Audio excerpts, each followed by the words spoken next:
71, 54, and 3 run with the free picks over the past 15 weeks. Free pick and in-depth preview for today's Elite 8 game between Virginia Commonwealth and Kansas, coming up in just a moment. Hi everyone, Al DeMarco here, and this is going to be your Sunday video report. I'm also going to be repeating that discount money saving coupon. If you didn't take advantage of it Saturday, it expires today, so make sure you use it. And also going to break down once more the tournament, how it's played out from an ATS perspective through Saturday's game, giving you some insight into today's Elite 8 action.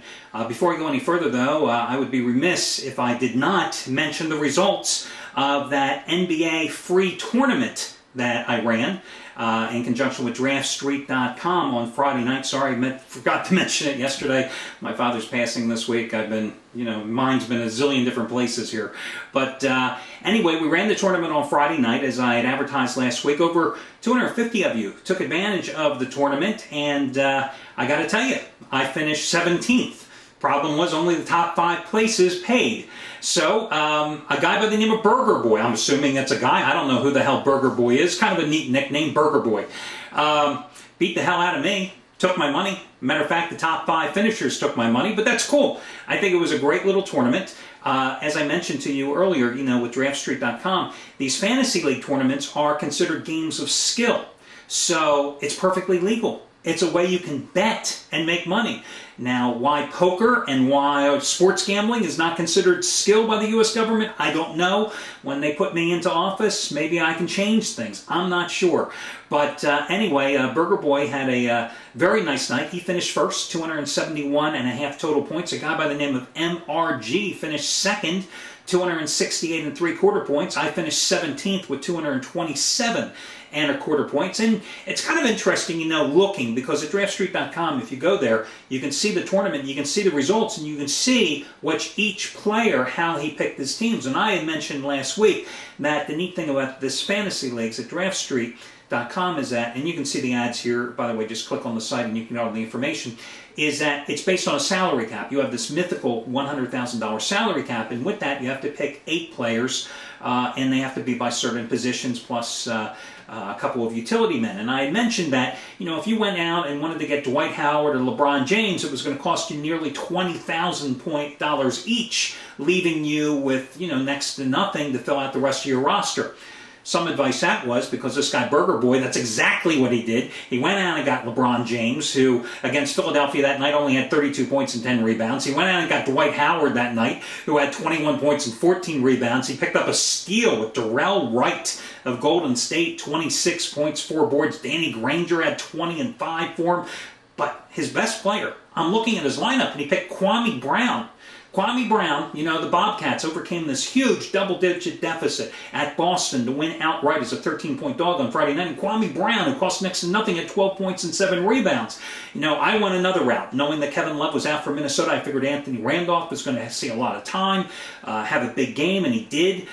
For half the price of Dwight Howard, he had better numbers, 24 points and 15 rebounds. I picked up Martin Gortat from Phoenix, who has been playing a lot lately, 18 points, 10 rebounds. I picked up some good guys, Andrew Bynum, 11 points, 12 rebounds, but then I got killed by John Wall, 13 points in the loss at Denver. 13 points, John Wall, are you kidding me? And Tyler Hansbrough of Indiana, you had 8 points and 8 rebounds for what you cost. It should have been given to charity. But overall, I mentioned that the neat thing about these fantasy leagues, it's not just the collective number of points that your team scores. There are other factors. For example, steals and blocks. A point is worth a point. A steal or a block is worth 2 points. Well, this guy Burger Boy, his team had 17 steals. I had 3. That's a 14 steal differential. That was 28 points he picked up right there. Not to mention that his team outscored me, 164 to 125. Once again, thank you so much, Tyler Hansbrough and John Wall, for killing me. So, again, we're going to do this more often. I think it's really cool. I've been doing this for years, and you don't spend much money, but you get an incredible chance to win money. And, of course, they won my money this week, so congratulations to them. Again, let me give you the money-saving discount coupon offer. It is DANCE20. DANCE20. That'll save you $20 off of your purchase today. It's a one-time usage coupon. If you didn't use it yesterday, use it today and enter it in your shopping cart when prompted. DANCE20, no space between the word dance and the number 20. In terms of how the tournament has gone, I mentioned to you yesterday that Elite 8 favorites last year went 1-3 against the spread. We'll make that 1-5 now. The past 2 years combined, 8-10 the past 5 years, after Butler, of course, won outright against Florida, overcoming a second-half deficit to win in overtime, and Arizona stayed within the number against Connecticut. Also mentioned to you yesterday that 1 to 3 point favorites in recent years were 4-12 against the spread in Elite 8 action, and what happened? Connecticut failed to cover, so make that 4-13 versus the spread. The last 17 times you've had a favorite between 1 and 3 points in the Elite 8. And what do you have today? You have Kentucky, a 1 to 1.5 point favorite against North Carolina.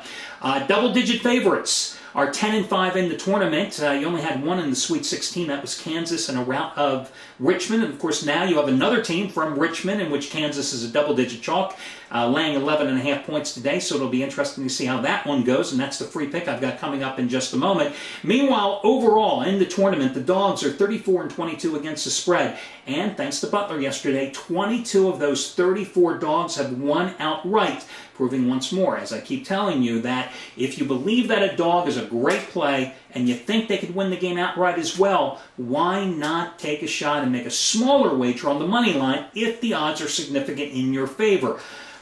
So again, that's just a little tip and advice for you. Now let's get to your free pick. Of course, I've gone 5-1 with my Sweet 16 and Elite 8 picks so far. That's paid and free plays. 3-0 sweep with the paid plays. 20-dimer on Florida over BYU.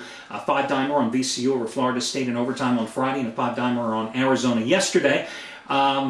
Today, I've got to go against VCU. They paid me money on Friday night, but I've got to go against them because I'm watching the VCU game against Florida State. And, you know, the one thing I know from being a reporter and covering basketball for a lot of years is that when you're in a physically exhausted team, the first thing obviously that goes is the legs. And where do you see the difference come into play? You see guys not being able to elevate for their jumpers, and you see guys struggling from the free throw line because they just don't have the legs. And that's what happened to VCU late in the second half of that game when they coughed up the lead, and in overtime as well. Now, they were very fortunate to beat Florida State, but let's remember, because they had to play their way into the tournament, right? They had the extra game. They had to play USC. So, they played USC, physical game. Georgetown, not a physical game. Purdue, physical game. Florida State, a physical defensive game against a bruising opponent that went into overtime. So, they've had to play one more full game, plus a grueling overtime session that Kansas didn't have to. And remember, they played in the nightcap of the Twin Bill in San Antonio on Friday. So Kansas, a team that cruised by an average of 18 points a game in victories against Boston U, Illinois, and Richmond, is well rested, certainly has more time to recover. And I think the other key here in this particular game and why you should go ahead and lay the 11.5 points is this. You know, Virginia Commonwealth is a team that likes to run, likes to be aggressive and force turnovers. They go with 6'9" forward Jamie Skeen and 4 guards around him. Well, Jamie Skeen, I've talked about him before. Very good player, okay? 15 points a game, about 7 rebounds a game. Very good three-point shooter as well, like 38% from the season. But, you know, he's not going to have a chance against the Morris twins. He's going to be in foul trouble most likely, and more importantly, he's not going to be able to control down low in the paint and patrol the blocks. Listen, this is not a very good rebounding team either for Virginia Commonwealth. Finished in the regular season 228th in the nation in Division I in terms of rebounding, 8th in the Colonial Athletic Association Conference as well. So even though they are the 5th, 11th seed to reach the Elite 8, keep this in mind, only 2 have advanced to the Final Four. In 2006, George Mason, also a Colonial Conference member, and 20 years earlier, Dale Brown's LSU squad. So I say go ahead and lay the points with Kansas minus the 11.5. That's your freebie. Good luck, everybody, and I'll catch you again on Monday.